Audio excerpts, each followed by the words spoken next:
Espresso, babe. Espresso. Espresso. Out of Cuban. Don't tell Not Cuban how to drink espresso. espresso.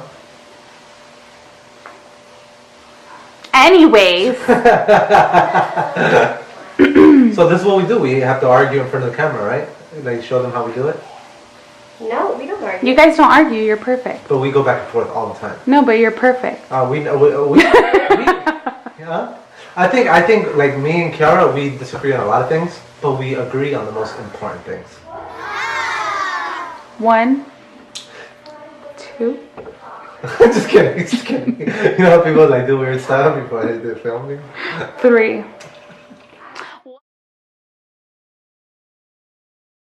Alright, so we have some very important guests today.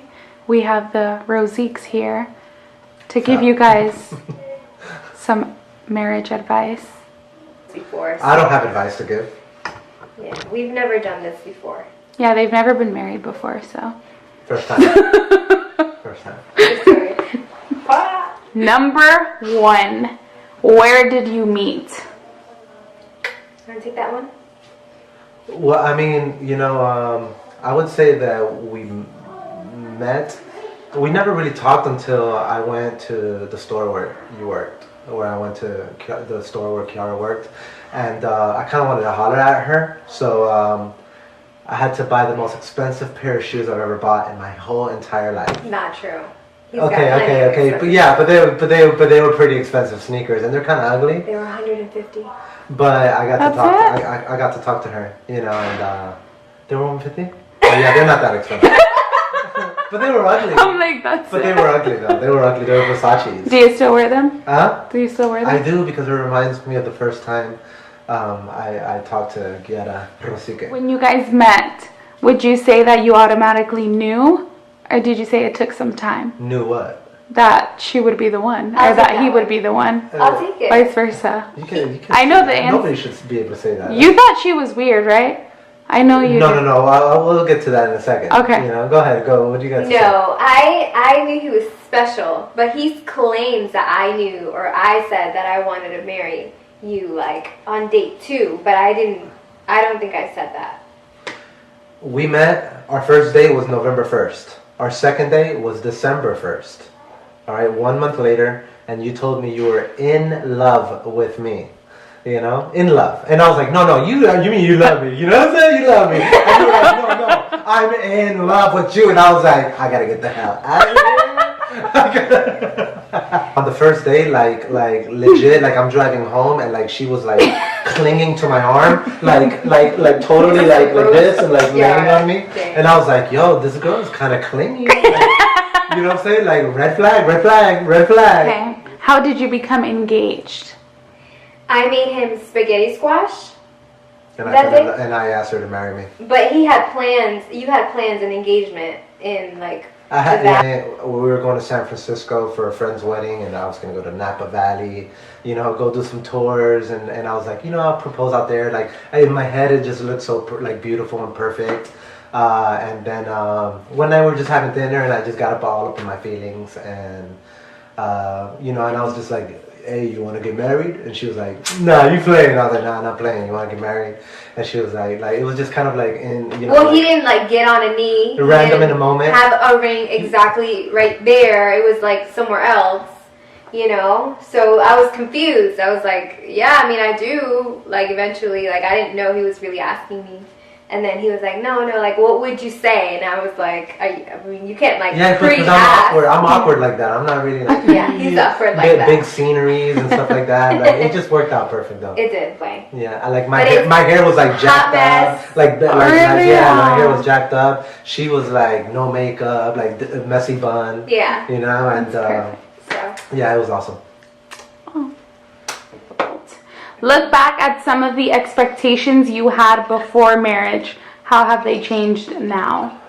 Well, you know, I think I've always feared relationships, and most of the time I was right, you know, for fearing the relationship. But you know, this is the first relationship in my life where everything was just perfect, and you know, I think it's just really gotten better. Like it's gotten better with time. Yeah. You know, I love her more every single day, and you know, and obviously, you know, she gets annoying sometimes, and I'm sure I get annoying sometimes. But I think we're, you know, our commitment to stay together far outweighs anything that would try to tear us apart. You feel what? I got like 10 already. Talk about some of the responsibilities or changes you might not have been ready for and how you've coped with them. I think my biggest thing has been Mariah, because I thought that I was ready for, you know, having a stepdaughter, and I thought I could handle that. And then like a couple of months, I would say, like into our relationship, it just got really hard. Like I just felt like I was just hitting a wall, and then, you know, me and him just really had to come to that place where we're like, you know, something's not right. Like we just had to agree on how we were gonna approach the situation. I had to be more loving towards her, and but really, like, that was the only conversation we've had about it. And since then, like, she's my everything. So just being in agreement with that, I feel like that's really the only thing. Yeah. If you think about some of your difficult times, how did these times affect your relationship with God and with each other? Be as open as you are comfortable with. We haven't really had difficult seasons. I think we've had more like difficult days.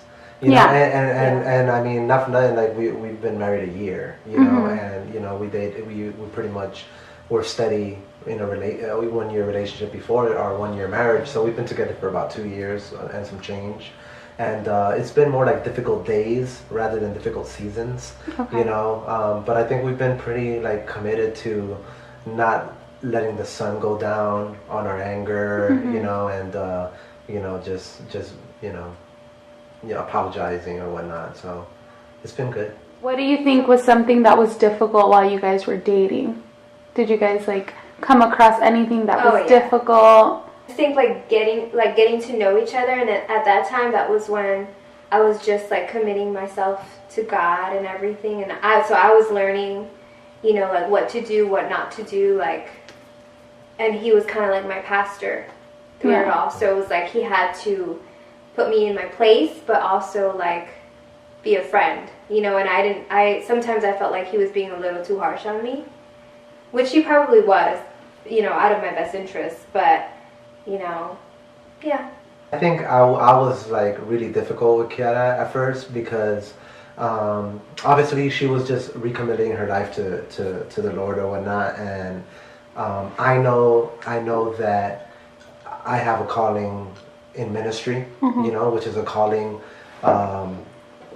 directed with people. You know, and I was just being really negative. The first 3-4 months, I grilled Kiara. Like, I made sure, like, she knew every negative aspect of what God was calling me to do, because if God calls a man into ministry, he's calling his family into ministry.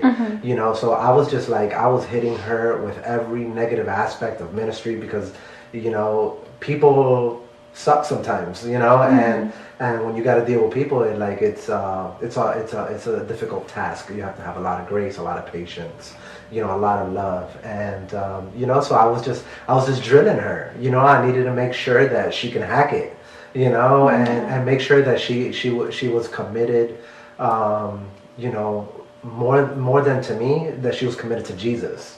You know what I mean? Because you can't expect to tell the people to be something that you're not. And 2 years later, she's game. Rocking you know? it. Yeah, she's rocking it. Good. What are some of the things that you do to keep your relationship growing?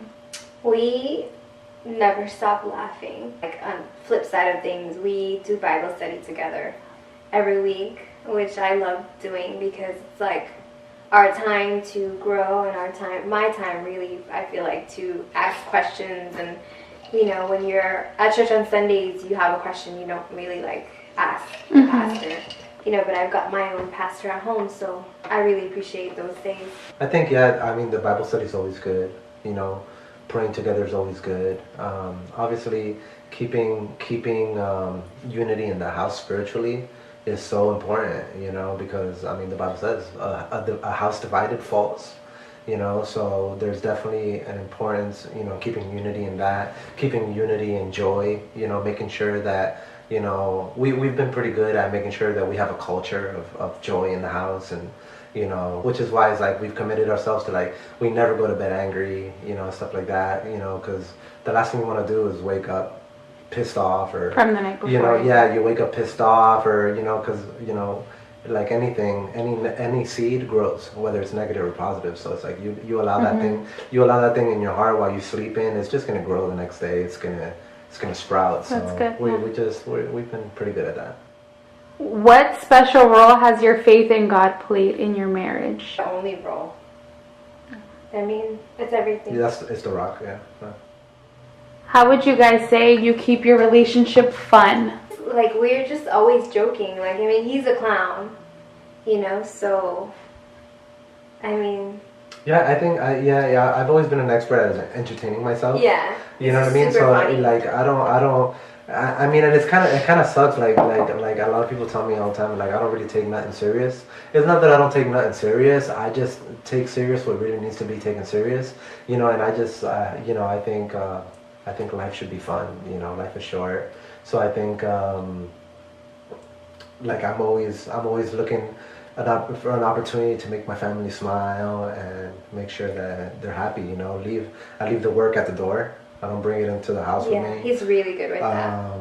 You know, and God knows, you know, I'm doing, you know, you deal with a lot of business and stuff. But rather than your house being something to unleash on, it's something where you can plug into so it can rejuvenate you for when you leave the next day. You know what I mean? So. Yeah. So what's one thing that you guys would say, well, individually, you each answer, one word of advice that you would give new couples or new married couples, newlyweds? Like just. Well, how do you say, like, trust in God? Like, in one word, God, Jesus, I guess. Hyphenate it. Jesus. Because I just don't think that any marriage or any relationship could work outside of that foundation. It's everything. I'd say one word. I'd say peace. You know, because a lot of people, especially in the church, I'd say a lot of people like they're so gung-ho about a relationship that they allow themselves, and you know what, I'd be the first one to say I've made the mistake. They allow themselves to carry on relationships not having peace in their heart, you know, and then they cop out. Their cop out excuses as well. You know, we all have things to work on, and you know what, you do have things to work on. You always will. But if you don't have peace in your heart, it's like drop the relationship, because all you're doing is awakening feelings, you know, in yourself and somebody else, you know, and you keep trying to hold on to something you don't have peace about. It's destructive, it's toxic. I mean, in church and outside of the church. And I'm just saying, if it happens inside the church when we have God as our center, I mean, God knows that it's going to happen outside when you don't, you know what I mean? So I mean, if you don't have peace, you don't have anything, you know. So last question. Who is your favorite friend? No, you're supposed to say me. I'm just kidding. Is there anything you guys would like to say? And no, I think we covered a lot of ground. You guys got an inside sneak peek at the Rossique's family household, which will never happen again. Ta-ta. Sayonara. Toodles. Bye. Toodaloo. Bye, Felicia. That was a good one. I think we did good. It was serious though. Yeah. It was pretty serious. I didn't have any opportunity to say a joke. You want to say a joke? The cover. Let me poop you. Boop. How's that? Okay. I think we're good. Can I see how...